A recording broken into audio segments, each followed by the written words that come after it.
Hi everyone, welcome to Blue Heron Hill. I'm Sue. We're going to talk today about fall cleanup. After such a glorious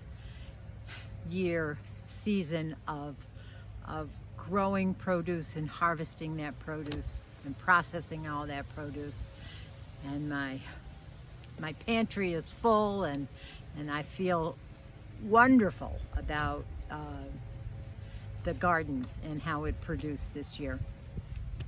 We do have some fall cleanup, and even as much as I have put off doing it, and oh dear, here I have a friend who is going to help me, and she is helping it with fall cleanup by eating my cabbage leaves.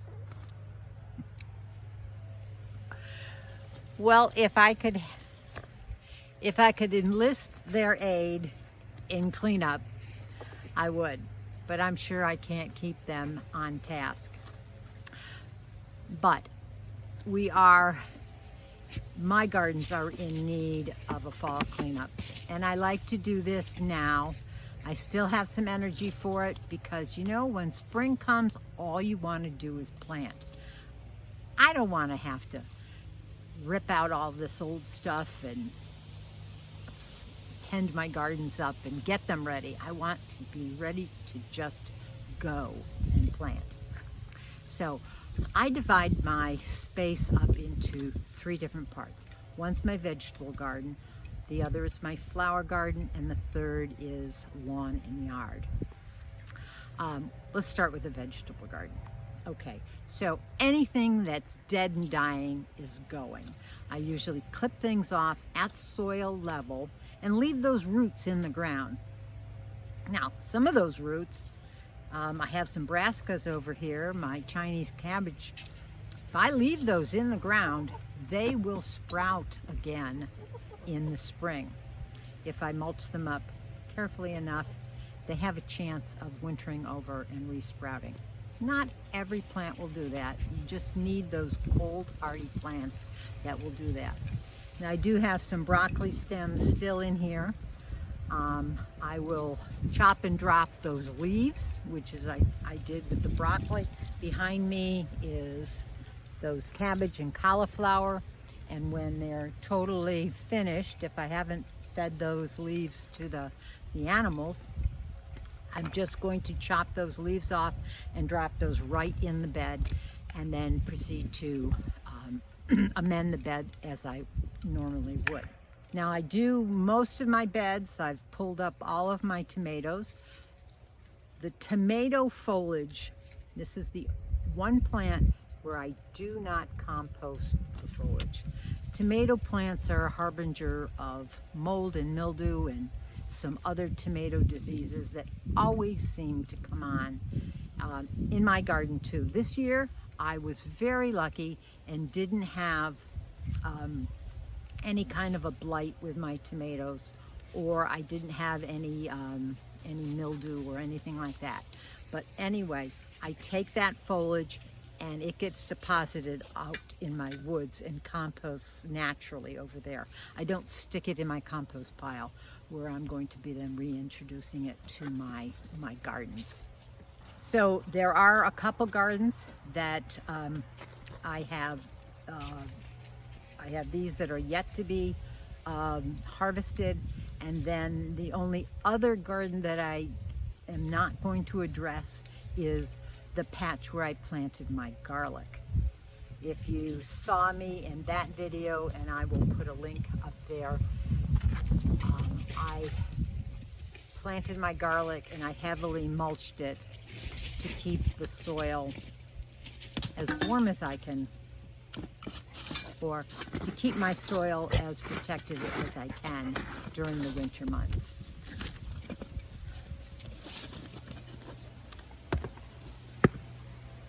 Here I have another helper, and she has something that she wants me, keeps dropping it at my feet. She wants me to play fetch with her.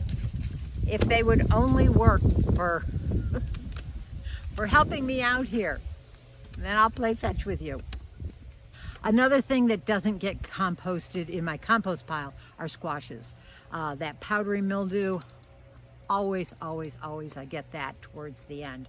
But my squashes died out probably nearing the end of August, very beginning of September. Those I just gather, I pull up, and those go out into the woods in a giant compost area that I have out there. But I don't use that compost in my gardens. Okay, another thing that I do is I will weed. Most of the weeds that I had neglected as I was in the midst of my harvesting sessions, I target those now. The soil is rather moist because of our fall rains, and we had a little snow too. That has melted, and those weeds are easier to pull out now. So I'm targeting those weeds, especially the weeds like a dandelion weed, which has that long taproot, and it's easier to pull all of that out right now. And don't give it a chance to continue to grow over the winter and into the spring, where that taproot will become bigger and deeper and harder to pull out. If you do not pull that whole taproot out, it will continue to grow. So this is a monumental job to do, but it is better to do it now and get it over with, because in the spring we just want to plant seeds and seedlings. So this is the time to put amendments in your soil. A lot of amendments take a long time to break down. If you've ever put eggshells in your garden in hopes that that's going to add calcium to there, that takes a long time. That takes 1 to 2 years for eggshells to break down into the soil. That's not a readily transferable nutrient that you can put in your soil that the plants would take up immediately. That takes a long time to break down. So if you're considering adding amendments, this is the perfect time. So they will be then distributed throughout the soil and be there when those brand new little seedlings and seeds are first planted, and they can use that and take that all up. So I like to also put compost down.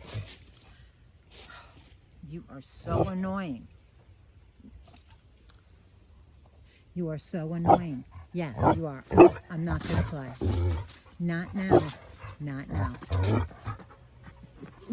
She's persistent. I top with compost, and I cover it up with a blanket of these shredded leaves. And that will protect it, stop weed seeds from germinating. When we have the warmer weather starts coming on, sometimes we have a warmer January, and things start to grow as soon as that soil reaches a good temperature, triggers the germination. So Mother Nature likes to be covered up. And so I'm covering her up with a blanket. So on top of that, then I'll usually tarp things down also. The tarp, black tarps, it holds in the heat, it aids in the decomposition and the breakdown of all that organic matter.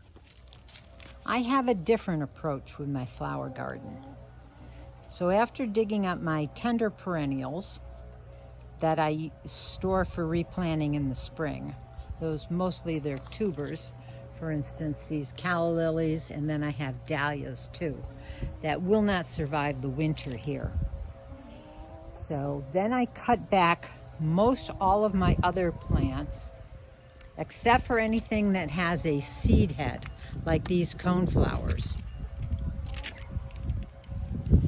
And those will be bird food for those birds that like to spend the winter in New York State. And then I'll put down leaf litter on the bottom in the bed. And that's going to support the beneficial insects that will overwinter here also. Yeah, and there's some insects that are not so beneficial, but if I promote good, healthy living for the beneficial ones, hopefully they'll outweigh the bad ones and be able to help me with my gardens. So the leaves get chopped and dropped and laid down there with some shredded leaves on top. Anything that has a hollow stem, I will cut those off to about 10, well, probably about 12 inches.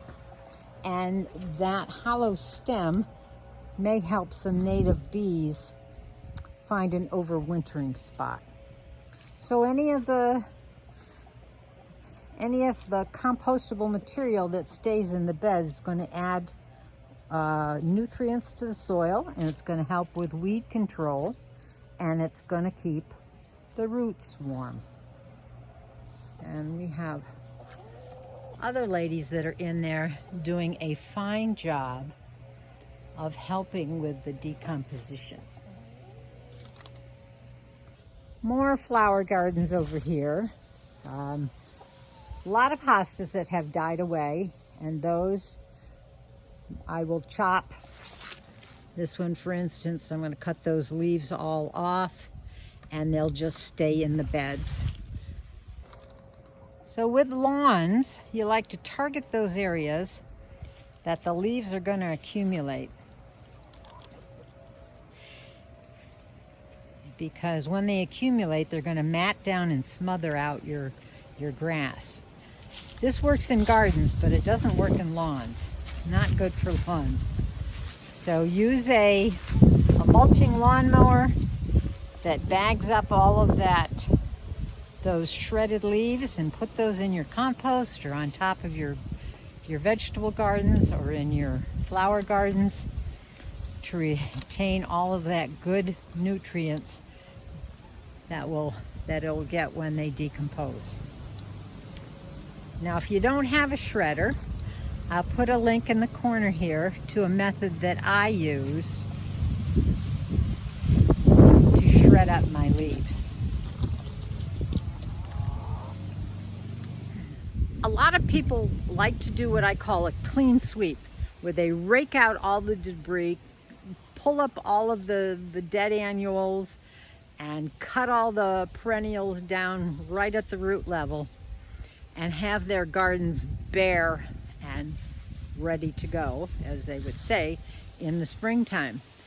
But I like my method for adding more nutrition into the soil, covering those areas, protecting those areas, and getting nutrients to start decomposing, getting those plants to start decomposing and adding more nutrients into the soil.